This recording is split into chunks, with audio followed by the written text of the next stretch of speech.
अयोध्या में राम मंदिर के लिए हुए आंदोलन का नेतृत्व करने वाले बीजेपी के वरिष्ठ नेता लालकृष्ण आडवाणी और मुरली मनोहर जोशी अगले महीने यानी कि जनवरी 2024 में होने जा रहे भव्य राम मंदिर प्राण प्रतिष्ठा समारोह में शामिल नहीं हो रहे हैं।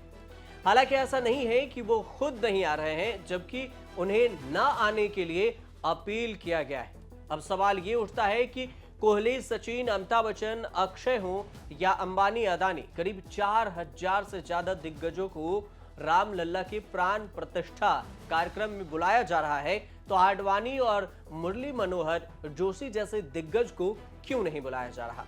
राम मंदिर ट्रस्ट के महासचिव हैं चंपत राय कहते हैं कि आडवाणी जी का होना अनिवार्य है, लेकिन उनकी उम्र को देखते हुए हम कहेंगे कि वे कृपया न आएं। लालकृष्ण आडवाणी को लेकर बात करने के बाद चंपत राय ने मुरली मनोहर जोशी को लेकर कहा कि डॉक्टर मुरली मनोहर जोशी से मेरी स्वयं बातचीत हुई है। मैं उनसे फोन पर यही कहता रहा कि आप मत आइए, और वो जिद करते रहे कि मैं आऊंगा।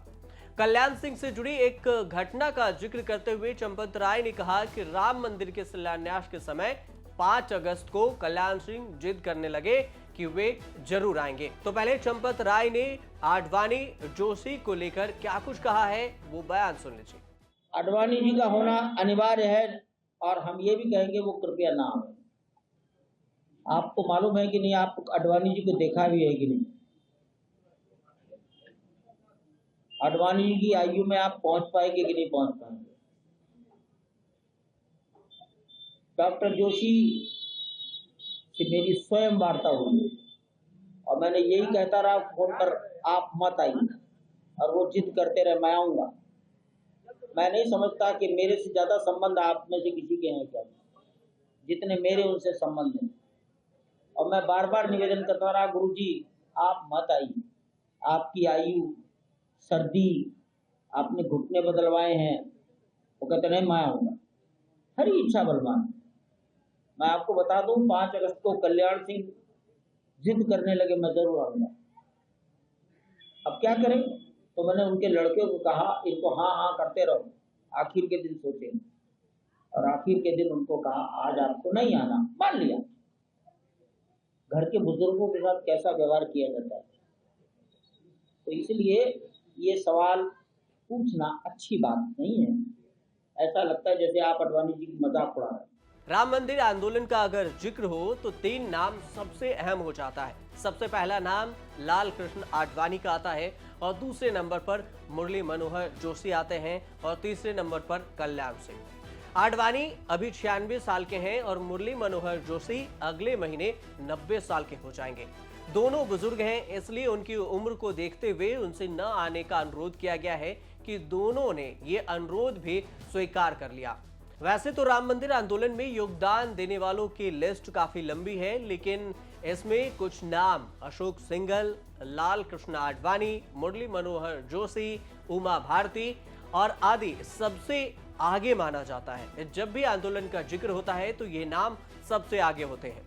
यही आंदोलन था जिसमें बीजेपी को अर्श से फर्श तक ला दिया। गठबंधन की सरकार बनाते हुए अब बीजेपी केंद्र में लगातार 2 बार से अपने दम पर काबिज है। लेकिन यह जानना जरूरी है कि लालकृष्ण आडवाणी, मुरली मनोहर जोशी और कल्याण सिंह का राम मंदिर आंदोलन में कितनी बड़ी भूमिका रही। सबसे पहले जान लेते हैं अशोक सिंघल के बारे में। अशोक सिंघल मंदिर निर्माण आंदोलन की शुरुआत करने वाले और इसके लिए जरूरी जन समर्थन जुटाने में सबसे बड़ा योगदान अशोक सिंघल का ही माना जाता है।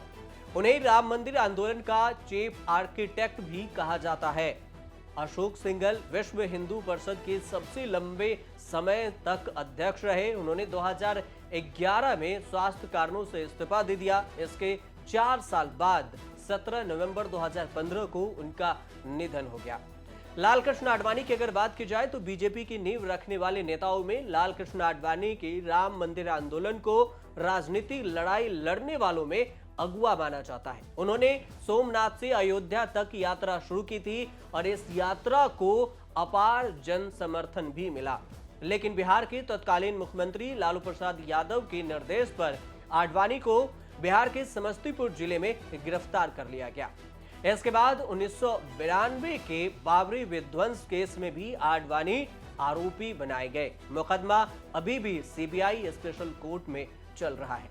बात अगर मुरली मनोहर जोशी की करें तो बाबरी मस्जिद विध्वंस केस में बीजेपी के वरिष्ठ नेता मुरली मनोहर जोशी भी आरोपी हैं। बताया जाता है कि 6 दिसंबर 1992 को घटना के समय वह विवादित परिसर में मौजूद थे। मुरली मनोहर जोशी इलाहाबाद, वाराणसी और कानपुर से सांसद रह चुके हैं। वर्तमान में वह बीजेपी के मार्गदर्शक मंडल में शामिल हैं। कल्याण सिंह की अगर बात की जाए तो कल्याण सिंह राम मंदिर आंदोलन को लेकर यूपी के पूर्व मुख्यमंत्री कल्याण सिंह का नाम सबसे ज्यादा चर्चित रहा। 6 दिसंबर 1992 को उत्तर प्रदेश के मुख्यमंत्री कल्याण सिंह वहां पर थे और इस केस में वो भी आरोपी हैं। कल्याण सिंह बीजेपी से अलग भी हुए, लेकिन बाद में फिर उनकी वापसी हो गई। उत्तर प्रदेश में पहली बार बीजेपी को सत्ता तक पहुंचाने का श्रेय अगर किसी को जाता है तो वो कल्याण सिंह को ही जाता है। राम मंदिर आंदोलन में 1990 के दशक में बीजेपी के पूर्व राष्ट्रीय अध्यक्ष लाल कृष्ण आडवाणी सबसे प्रमुख चेहरा बने। इसलिए जब सुप्रीम कोर्ट का फैसला आया था तो केंद्र में बीजेपी के सहयोगी पार्टी शिवसेना, तब शिवसेना के मुखिया उद्धव ठाकरे ने कहा था कि वो आडवाणी से मिलने जाएंगे और उन्हें बधाई भी देंगे।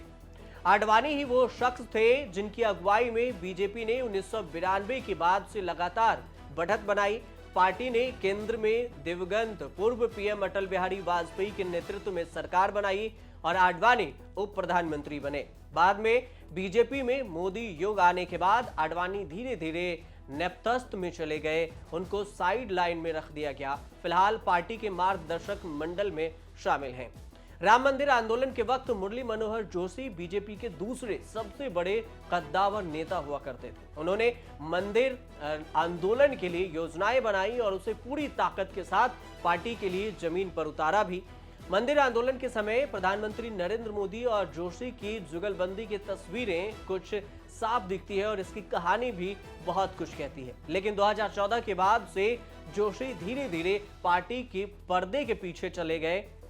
जब राम मंदिर का भूमि पूजन हो रहा था तब भी इन्हें साइड रखा गया और अब राम मंदिर में राम लल्ला के प्राण प्रतिष्ठा कार्यक्रम से भी इन्हें दूर रखा जा रहा है। आपको बता दें कि अयोध्या में राम लल्ला के प्राण प्रतिष्ठा को लेकर ट्रस्ट ने लगभग सभी तैयारियां पूरी कर ली है। अब ट्रस्ट की तरफ से उनकी अंतिम रूपरेखा देने की कार्रवाई चल रही है। 1990 के दशक में रथ यात्रा की तरह ही एक और रथ यात्रा गुजरात से 8 जनवरी को रामनगरी अयोध्या के लिए निकलेगी। रथ यात्रा गुजरात, मध्य प्रदेश और उत्तर प्रदेश के 15 शहरों से होते हुए 1400 किलोमीटर की ये यात्रा होगी। 20 जनवरी को ये यात्रा भगवान राम की जन्मभूमि अयोध्या पहुंचेगी।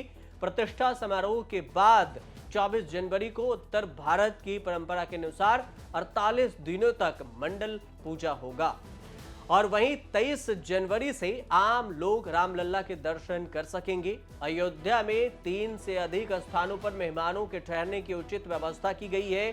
इसके अलावा कई मठों, मंदिरों और गृहस्थ परिवारों द्वारा 600 कमरे उपलब्ध कराए गए हैं। 22 जनवरी को खुद प्रधानमंत्री नरेंद्र मोदी प्राण प्रतिष्ठा समारोह में मुख्य यजमान के रूप में शामिल होने वाले हैं।